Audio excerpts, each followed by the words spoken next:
प्रेम से बोलिए सतगुरु साहिब जी की जय हो। सतनाम साहिब। हे साहिब, आपका अनंत अनंत शुक्रिया, अनंत अनंत आभार। साहिब जी आपकी सर्वदा ही जय जयकार।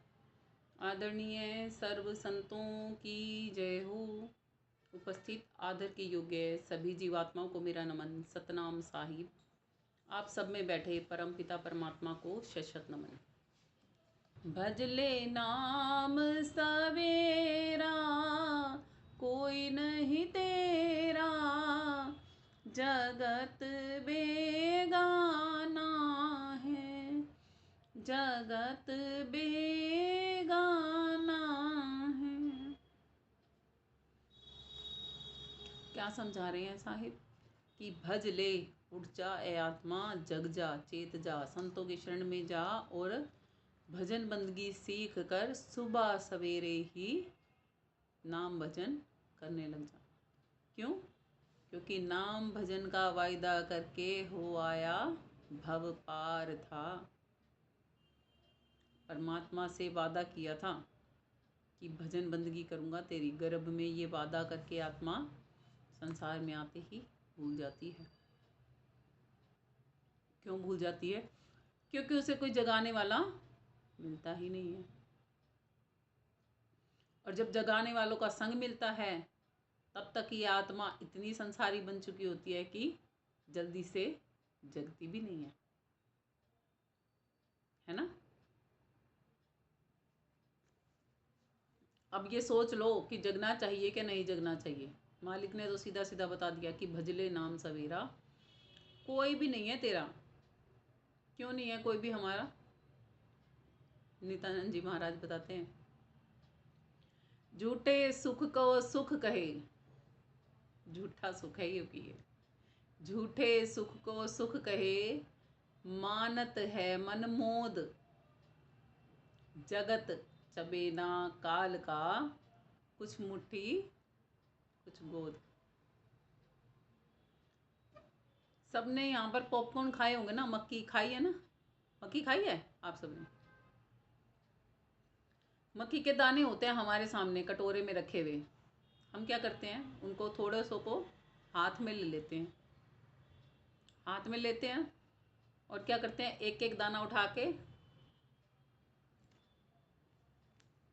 किया होगा ना सबने ये काम। उन मकई के दाने से समझो कि वो हम हैं। और जो वो मुंह में फांक रहा है ना, वो कौन है? वो काल पुरुष है, वो मृत्यु है। कहते हैं झूठा सुख है, झूठे सुख को सुख कहे। झूठा सुख क्यों है? क्योंकि कोई यहाँ पे चिर सुखी, चिर आनंदित नहीं रह सकता। क्यों नहीं रह सकता? क्योंकि जो ये बाहरी संसारी आपने सुख साधन इकट्ठे किए हैं ना, चाहे रिश्तों के रूप में, चाहे मकान आदि के रूप में, चाहे वस्त्र आदि के रूप में, किसी भी तरीके से ये सब शरीर से जुड़े हुए हैं। और शरीर एक दिन खत्म हो जाएगा ना। किसी का देखा शरीर कभी खत्म ही नहीं होता है? ऐसा कोई यहाँ पे? अगर आप दुखी हो तो भी मृत्यु आएगी और सबसे छुड़वा कर ले जाएगी ना। यदि आप दुखी हो, मृत्यु आएगी और सबसे छुड़ा कर ले जाएगी। और आप सुखी हो तो भी मृत्यु आएगी ना, तब भी क्या करेगी? सबसे छुड़ा के ले जाएगी। तो सत्य क्या हुआ? मृत्यु सत्य हुई ना। जो मृत्यु के पार जाके अपने असली वजूद को जान जाए, वो यानी कि वो मृत्यु पर भी विजय पा गया ना। अब एक्चुअल में सुखी बताओ कौन होगा? जो दुखी होके मर गया वो सुखी है, जो सुखी होके मर गया वो सुखी है, या जो मृत्यु से भी परे जाके अपने असली अस्तित्व को जान गया वो सुखी है।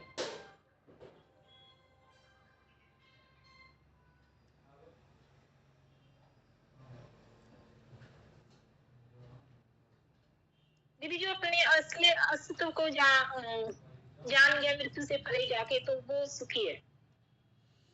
अब मृत्यु से परे जाया कैसे जाए? सबको ये पता है एक बार मृत्यु आ गई तो दोबारा तो यहाँ आके बताना पॉसिबल है ही नहीं, है ना।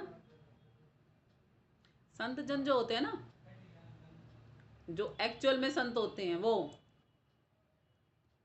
वो किसी को हम संत कहते हैं, सभी संत नहीं होते। जो सही मायने में संत होते हैं ना, वो मृत्यु से परे जाके वहाँ का भी हाले बयान जानते हैं। यदि नहीं जानते होते ना, तो गुरु नानक जी ये कैसे बताते? अंत समय में बच्चों को सुमरते मरे तो सुअर योनि बलबल तरे। अंत समय में पति को सुमरते मरे तो कुत्ता योनि कुतिया योनि बलबल तरे। अंत समय में धन को सुमरते मरे तो सर्प योनि बलबल तरे। अंत समय में मकान आदि को सुमरते मरे तो घूस योनि बलबल तरे। कैसे बताते? वो देखा होगा ना उन आत्माओं को कि वो वहां से निकली और वहां उस योनि में गई, तभी तो बोला इतने पुख्ता तौर पे। और एक और वाणी बोली उन्होंने कि 1,84 भरम दिया, मानुष जन्म पायो, कहे नानक सतनाम संभाल, नहीं 100 दिन नेड़े आयो। कि यह जीवात्मा 1,84 का फेरा मार के बड़ी मुश्किलों से आज इस मनुष्य के तन में आई है। यदि आज भी सत्य को नहीं संभाला तो क्या होगा? वही दिन फिर से आ जाएंगे ना, फिर से वही दिन। क्या नहीं आ जाएंगे?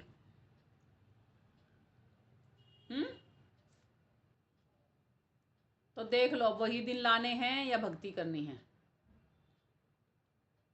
1,84 वाले दिन लाने हैं या भक्ति करनी है? क्या करना है? तो इसीलिए जो जिनको भक्ति करनी है उनको साई बोलते हैं। क्या बोलते हैं? जिनके लिए भक्ति धन कमाना जरूरी है ना, उनके लिए साई बोलते हैं। भज ले नाम सवेरा, कोई नहीं तेरा, जगत बेगाना है। ये जगत बेगाना है।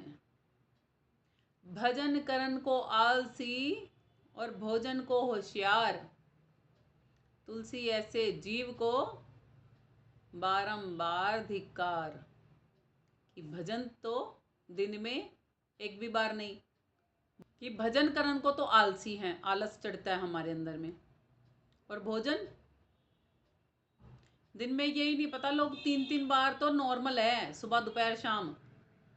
और बीच की वो टी कहाँ जाती है आपकी? शाम होते ही शाम की चाय भी पीनी होती है, फिर उसके साथ कुछ स्नैक्स भी चाहिए होते हैं, है ना। फिर रात को रोटियां भी चाहिए होती हैं।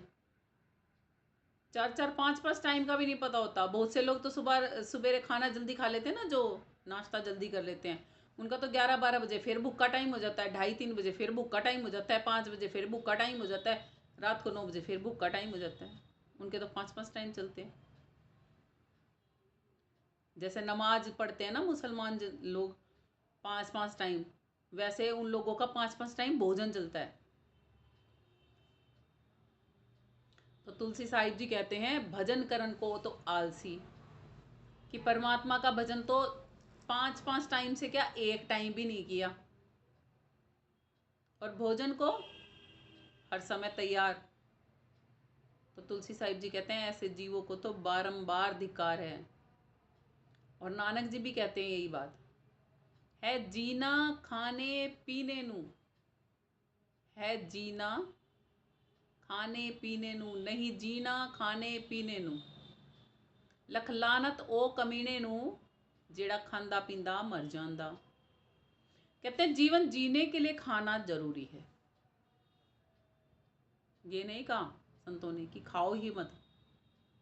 कब खाओ? जरूरी है तब खाओ।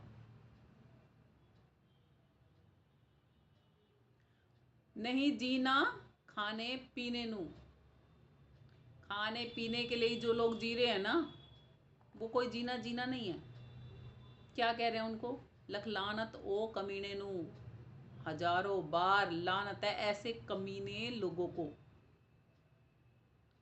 कैसे लोगों को? जेड़े खांदे पींदे मर जांदे, जो खाते हैं पीते हैं सोते हैं, खाते हैं पीते हैं सोते हैं, खाते हैं पीते हैं सोते हैं, बस। जो इतनी जिंदगी जीते हैं ना मशरूफियत में, उनको तो संतों ने भी गाली सूचक शब्दों से नवाजा है। देख लो, कमीना बता रहे हैं सीधा, वो भी कहते हैं कमीनों से कम नहीं है वो।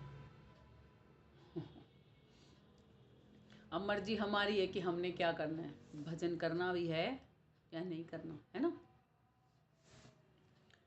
कहते हैं कुटुंब घनेरा कोई नहीं तेरा, स्वार्थ का सब तेरा मेरा। ये इतना बढ़िया, इतना बड़ा बड़ा सारा कुटुंब परिवार ले रहे हैं ना हम। जी आपके परिवार में कौन है? जी मेरी तो पड़दादी भी जिंदा है। अच्छा जी, और मैके की साइड में? अरे मेरी तो पड़नानी भी जिंदा है जी। इतना बड़ा परिवार है जी आपका? अरे मेरे 6 तो भाई हैं, एकली मैं उनकी बहन हूँ, इतने ही मेरे मामे चाचे ताऊ। कितना बड़ा कुटुंब कबीला होगा, होगा ना बहुत बड़ा। और जी आपको दुख? जी मेरे को कोई दुख नहीं है, मैं तो अत्यंत सुखी प्राणी हूँ धरती पे। भाई इतना लंबा चौड़ा मेरा परिवार जो है ना, बहुत खुश हूँ मैं। तो कहते हैं कब तक है खुश? कि मैं तो हमेशा ही खुश हूँ जी। अभी कर दें तुझे दुखी? क्यों जी आपको मैं सुखी नहीं सुहाता? ना जी, हमें इतना ज्यादा सुखी तू सुहाता नहीं दुनिया में। क्योंकि जिसको तू सुख समझ रहा है वो झूठा सुख है।